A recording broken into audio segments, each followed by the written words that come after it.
ಲೂಕನು ಬರೆದಂತಹ ಸುವಾರ್ತೆ 9ನೇ ಅಧ್ಯಾಯ 62ನೇ ವಾಕ್ಯ.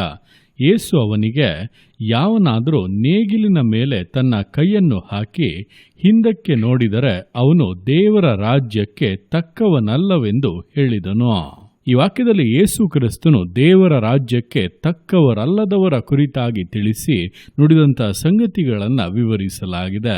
ನೋಡುವಂಥ ಸಮಯದಲ್ಲಿ ಆತನು ಹೇಳುತ್ತಾ ಇದ್ದಾನೆ, ಯಾವನಾದರೂ ನೇಗಿಲಿನ ಮೇಲೆ ತನ್ನ ಕೈಯನ್ನು ಹಾಕಿ ಹಿಂದಕ್ಕೆ ನೋಡಿದರೆ ಅವನು ದೇವರ ರಾಜ್ಯಕ್ಕೆ ತಕ್ಕವನಲ್ಲ ಎಂಬುದಾಗಿ. ಅಂದರೆ ನೇಗಿಲಿನ ಮೇಲೆ ಕೈ ಹಾಕುವಂಥದ್ದು ಭೂಮಿಯನ್ನು ಉಳುವುದಕ್ಕೋಸ್ಕರ, ಭೂಮಿಯನ್ನು ಹದ ಮಾಡುವುದಕ್ಕೋಸ್ಕರ, ನೇರವಾಗಿ ನೆಟ್ಟಗೆ ದೃಢವಾಗಿ ಅದರಲ್ಲಿ ಮುಂದೆ ಸಾಗುವುದಾದರೆ ಮಾತ್ರ ನೇಗಿಲನ್ನು ಹಿಡಿದದ್ದಕ್ಕೂ ಸಾರ್ಥಕವಾಗುವಂಥದ್ದು.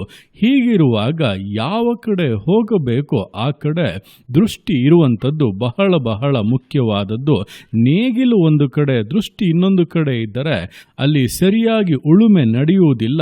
ಮಾಡಿದಂಥ ಕೆಲಸವು ಅನರ್ಥವಾಗಿ ಅಥವಾ ನಿಷ್ಪ್ರಯೋಜನವಾಗಿ ಬದಲಾಗಿ ಬಿಡುತ್ತದೆ. ಹಾಗಾದರೆ ಮಾಡುತ್ತಿರುವಂಥ ಕೆಲಸದ ಮೇಲೆ ದೃಷ್ಟಿಯನ್ನು ಇಟ್ಟು ಅದರ ಉದ್ದೇಶವನ್ನು ಮನಸ್ಸಿನಲ್ಲಿಟ್ಟುಕೊಂಡು ಅದನ್ನು ನೆರವೇರಿಸುವಂಥವರೇ ನಿಜವಾಗಿ ಆ ಕಾರ್ಯಕ್ಕೆ ಅರ್ಹರಾಗಿದ್ದಾರೆ. ಮಾಡುತ್ತಿರುವಂಥ ಕೆಲಸವೇ ಒಂದು ಕಡೆ ಆದರೆ ದೃಷ್ಟಿಯ ಇನ್ನೊಂದು ಕಡೆ ಇರುವಂಥವರು ದೇವರ ರಾಜ್ಯಕ್ಕೆ ಯೋಗ್ಯರಲ್ಲ ಎಂಬುದಾಗಿ ವಾಕ್ಯವು ಸ್ಪಷ್ಟವಾಗಿ ಹೇಳುತ್ತದೆ. ಈ ರೀತಿಯಾಗಿ ನೋಡುವಾಗ ಅನೇಕರು ಕೊರತೆ ಉಳ್ಳವರಾಗಿ ಕಾಣುತ್ತಾರೆ. ಮಾಡುವಂಥ ಕೆಲಸವೇ ಒಂದು, ಆದರೆ ದೃಷ್ಟಿಯೇ ಇನ್ನೊಂದು ಕಡೆ.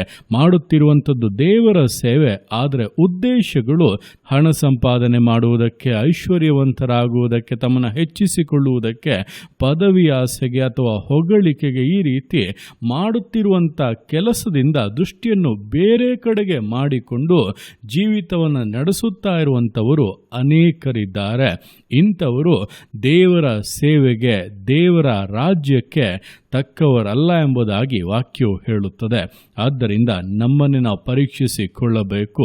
ಒಂದು ವೇಳೆ ನಾವು ಮಾಡುತ್ತಿರುವಂಥ ಕೆಲಸದ ಉದ್ದೇಶದಿಂದ, ದೇವರ ಚಿತ್ತದಿಂದ ನಮ್ಮ ಹೃದಯ, ನಮ್ಮ ದೃಷ್ಟಿ ಬೇರೆ ಕಡೆಗೆ ತಿರುಗುವುದಾದರೆ ಅದು ಸೈತಾನನ ದುರಾಲೋಚನೆ, ಶೋಧನೆ ಎಂಬುದನ್ನು ಅರಿತು ನಮ್ಮನ್ನು ಸರಿಪಡಿಸಿಕೊಂಡು ಪವಿತ್ರಾತ್ಮನಿಗೆ ನಮ್ಮನ್ನು ಸಮರ್ಪಿಸಿ ದೇವರ ಮುಂದೆ ಪ್ರಾರ್ಥಿಸಿ ಬೇಡುವುದಾದರೆ ಖಂಡಿತವಾಗಿ ಅಂತಹ ಶೋಧನೆಗಳನ್ನು ಜಯಿಸುವಂಥ ಬಲವನ್ನು ಹೊಂದಬಹುದು. ನಮ್ಮ ಕೆಲಸದ ಮೇಲೆ ನಮ್ಮ ದೃಷ್ಟಿಯೂ ಕೂಡ ಇದ್ದು ಕರ್ತನು ಆಗ್ರಹಿಸಿದ್ದನ್ನು ಪರಿಪೂರ್ಣಗೊಳಿಸುವಂತೆ ವಿಷಯಗಳು ಬದಲಾಗುತ್ತವೆ.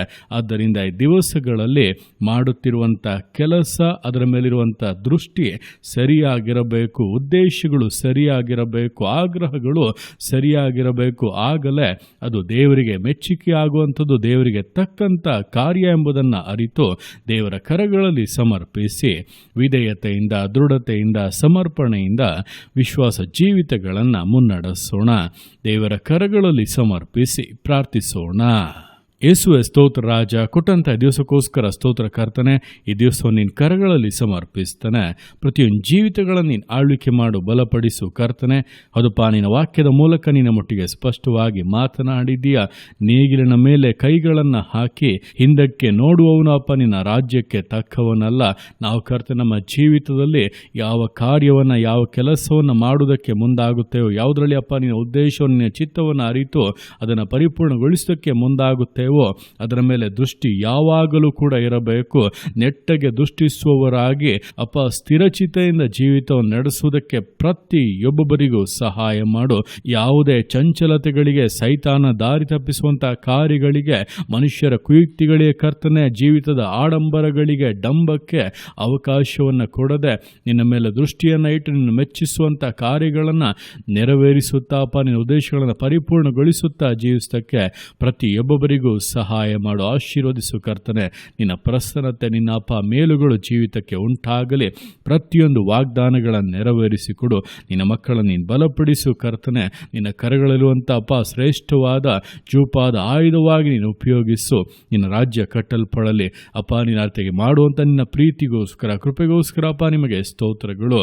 ಪ್ರತಿಯೊಂದು ಜೀವಿತಗಳನ್ನು ಅಪ್ಪ ನಿಮ್ಮ ಕರಗಳಲ್ಲಿ ಸಮರ್ಪಿಸ್ತಾ ಅದನ್ನೇ ಆಶೀರ್ವದಿಸು, ಮಾನಿಸು, ಘನಪಡಿಸು. ಎಲ್ಲ ನಿಮ್ಮ ಕರಗಳಲ್ಲಿ ಸಮರ್ಪಿಸಿ ಎಲ್ಲ ಸ್ತುತಿಗಾನ ಮಾತ್ಮನೊಬ್ಬನಿಗೆ ಸಲ್ಲಿಸಿ ಯೇಸುವಿನ ನಾಮದಲ್ಲಿ ಬೇಡುತ್ತೇನೆ ತಂದೆಯೇ, ಆಮೇನ್. ಆಮೇನ್.